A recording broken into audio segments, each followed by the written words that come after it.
오늘 우리에게 주시는 하나님의 말씀은 시편 36편 말씀입니다. 구약성경 828면입니다. 시편 36편 1절에서 12절 말씀을 함께 합독하시겠습니다.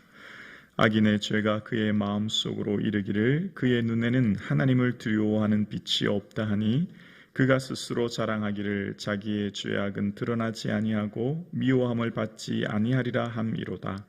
그의 입에서는 나오는 말은 죄악과 속임이라. 그는 지혜와 선행을 그쳤도다. 그는 그의 침상에서 죄악을 꾀하며 스스로 악한 길에 서고 악을 거절하지 아니하는도다. 여호와여, 주의 인자하심이 하늘에 있고 주의 진실하심이 공중에 사무쳤으며 주의 의는 하나님의 산들 같고 주의 심판은 큰 바다와 같으니이다. 여호와여, 주는 사람과 짐승을 구하여 주시나이다. 하나님이여, 주의 인자하심이 어찌 그리 보배로운지요. 사람들이 주의 날개 그늘 아래 피하나이다. 그들이 주의 집에 있는 살찐 곳으로 풍족할 것이라. 주께서 주의 복락의 강물을 마시게 하시리이다. 진실로 생명의 원천이 주께 있사오니 주의 비단에서 우리가 빛을 보리이다. 주를 아는 자들에게 주의 인자하심을 계속 베푸시며 마음이 정직한 자에게 주의 공의를 베푸소서. 교만한 자의 발이 내게 이르지 못하게 하시며 악인들의 손이 나를 쫓아내지 못하게 하소서.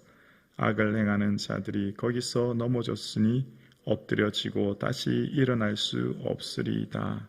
아멘. 오늘 본문을 곰곰이 묵상하면 진정한 기쁨은 어디에서 오는가라고 하는 주제에 두 가지 그림, 두 종류의 그림을 살펴볼 수 있습니다. 먼저 한쪽 편에 있는 그림은 악인이 그린 그림, 제가 이제 연상할 때 그렇다는 거예요. 악인이 그린 그림의 진정한 기쁨이란 주제 아래 산과 들과 구름과 하늘이 어둡습니다.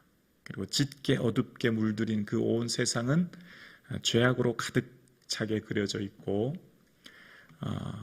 거기에는 하나님에 대한 두려움이 없고 자기 죄가 드러나지 않은 것을 자랑하고 말과 삶에 죄악이 가득하여서 있는 그림의 모습. 또 한쪽의 그림은 밝은 빛이 찬란하고 산과 들과 모든 곳에 하나님이 드러나고 있는, 다스리고 있는 그곳에서는 하나님의 사랑을 자랑스러워하는 그림. 이제 그 두 가지 그림이 연상되어지는 게 오늘 시편의 본문의 말씀으로 생각되어집니다. 그러니까 1절에서 4절까지는 악인의 죄라고 하면서 악인들의 모습이 가득 차게 그려져 있는데 악인들의 대표적인 모습은 하나님을 대한 두려움이 없다는 겁니다. 그러니까 그 죄가 마음속으로 눈에는 하나님의 두려움이 없다라고 이야기합니다. 그 죄 자체가 세상을 다스리는 겁니다. 마치 하나님이 가인에게 죄가 너를 원하나 너는 죄를 다스릴지라, 죄가 장성한 즉 사망을 낳는 것처럼 악인의 삶은 죄가 가득합니다. 그러니까 악인의 삶에 죄가 가득해서 악인이 자랑하는 게 있어요. 내 마음대로 살아도 된다는 거예요. 죄가 드러나지 않는 걸 자랑합니다. 여러분, 의인은, 그러니까 1절에서 4절을 가만히 묵상하면 다 반대로 생각하면 의인이 되는 거예요. 예를 들어서 하나님을 두려워하는 자는 의인이지요. 그리고 죄가 드러나는 게 감사한 거예요. 죄가 드러날 때 회개할 수 있지 않습니까? 그런데 1절에서 4절에 보면 악인들이 다스리는 세상은 어둡고 탁하고 온 세상이 빛이 없는 그런 모습으로 드러나는 악인의 세상에는 말에는 죄악과 속임이 가득하고 사은행을 행하지 아니하고 또 침상은 뭘 말할까요? 침상에서 죄를 꾀한대요. 아침에 일어나는 것과 밤에 잠들 때 보통 침상에서 시작되지 않습니까? 그러니까 시작과 끝의 모든 삶이 죄만을 생각하는 삶, 악인의 삶. 그래서 악을 거절하지 않는데요. 악인이 그 악을 거절하지 않는데요. 여러분, 말씀을 보면 의인의 삶의 대표적인 모습이 등장합니다. 바로 죄를 거절하는 겁니다.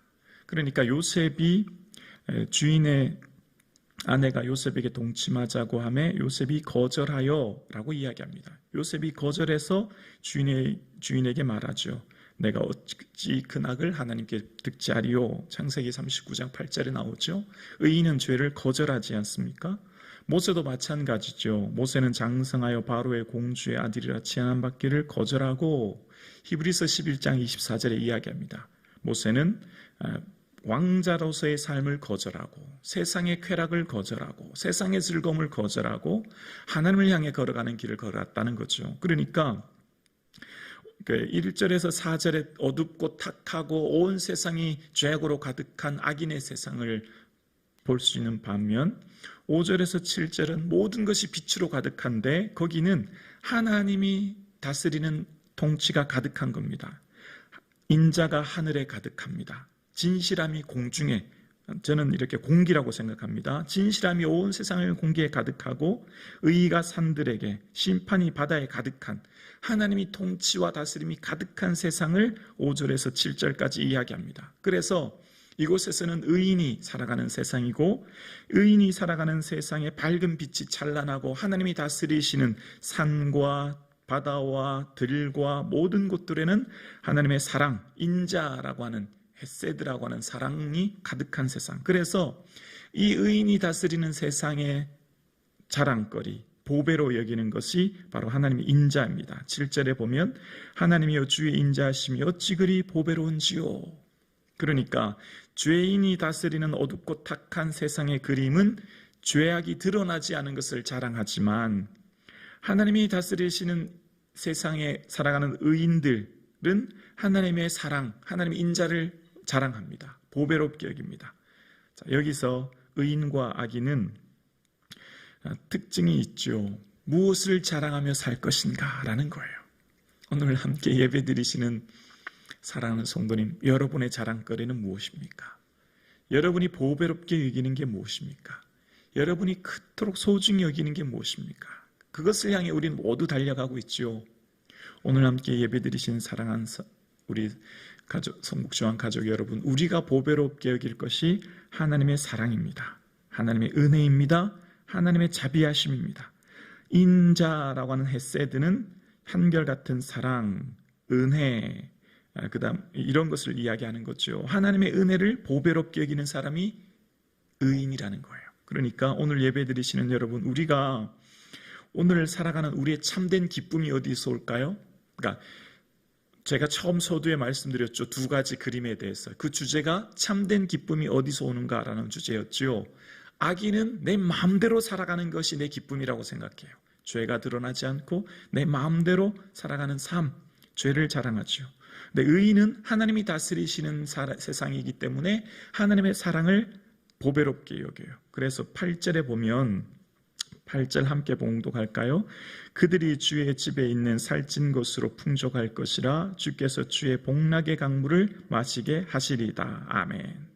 저는 이제 시편을 묵상하면 묵상할수록 주의 집, 다윗은 끊임없이 주님의 집을 사모하고 주님의 집에 거하기를 원했지 않습니까? 근데 시편을 계속 묵상할수록 주의 집이 두 가지 의미가 있음을 생각하게 되어요. 좁은 의미로는 언약궤가 있는 성전, 성막이고 넓은 의미로는 하나님이 다스리시는 세계, 하나님이 통치하시는 온 세계와 만물인 것을 알게 되어요. 그러니까 다윗의 삶 가운데 광야에서도 주의 집에 있게 되었음을 알게 되어집니다. 왜냐하면 산과 들과 모든 세상이 하나님 다스리심을 보았기 때문이에요. 그래서 주의 집에 있는 자, 성전에, 언약궤가 있는 성전에 있는 자뿐만 아니라 그가 발 디디고 있는 삶의 어느 자리에 있든지 하나님이 다스리시는 것을 보는 자, 하나님의 통치를 보는 자는 어떻게 되냐면 복락의 강물을 마신대요. 여기 복락이라고 하는 것은 원어의 뜻은 에덴이라는 의미입니다. 에덴. 여러분, 에덴은 창세기 2장 8절에 에덴 동산과 그 같은 단어예요. 그러니까 에덴 동산 할 때 그 에덴이 이 복락이란 단어와 히브리서의 같은 단어인데 원어의 뜻은 기쁨이란 뜻입니다. 기쁨. 그러니까 기쁨의 강물을 마시게 한다는 거죠. 여러분, 누가 참된 기쁨의 삶을 살까요? 어디에 있든지 무엇을 하든지 산과 들과 온 세계가 하나님 다스리심을 보는 사람, 온 세계가 하나님의 진실하심이 공중에 가득하 있는 것을 보는 사람, 하나님의 사랑을 보배롭게 여기는 사람, 그 사람이 참된 기쁨을 누리게 될 줄로 믿습니다. 오늘 시편은 그걸 우리에게 말하는 겁니다. 무엇을 맛있는 음식을 먹고 높은 위치에 오르고 많은 것을 소유하고 그런 걸 지금 말하는 게 아닙니다.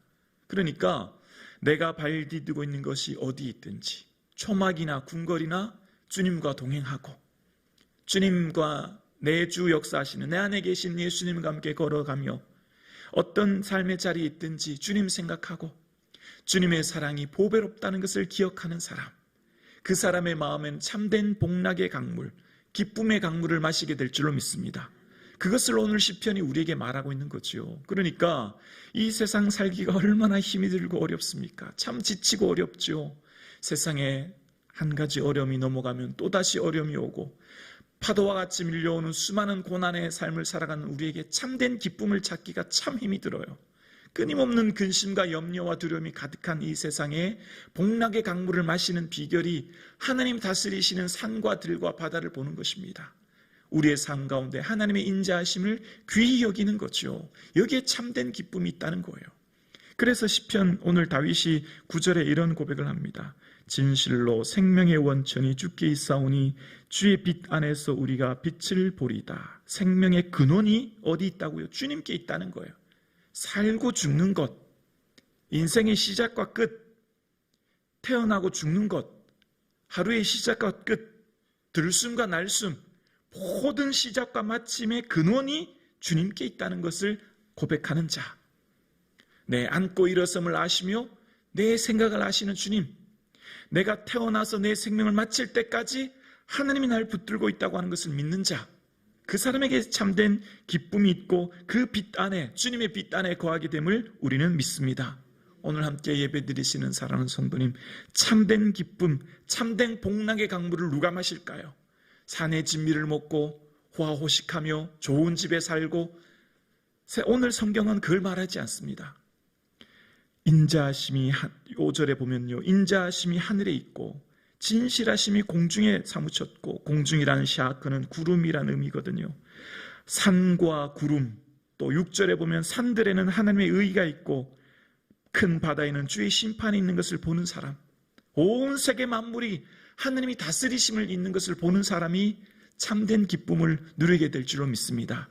하나님이 다스리시고 통치하신 이 세상에 거하는 우리는 참새도 입히시고 들풀도 입히시고 참새도 먹히시는 하나님이시거늘 모든 걸 주께 내어 맡기기에 우리는 주님 안에 평안할 수 있는 줄로 믿습니다. 그러므로 오늘 함께 예배드리시는 사랑하는 성도님, 내 모든 시작과 마침이 주님께 있음을 믿고 오늘도 나의 삶을 주님께 의탁하며 주님의 인자, 주님의 사랑을 보배롭게 여기는 이 하루 되기를 주님의 이름으로 축원합니다.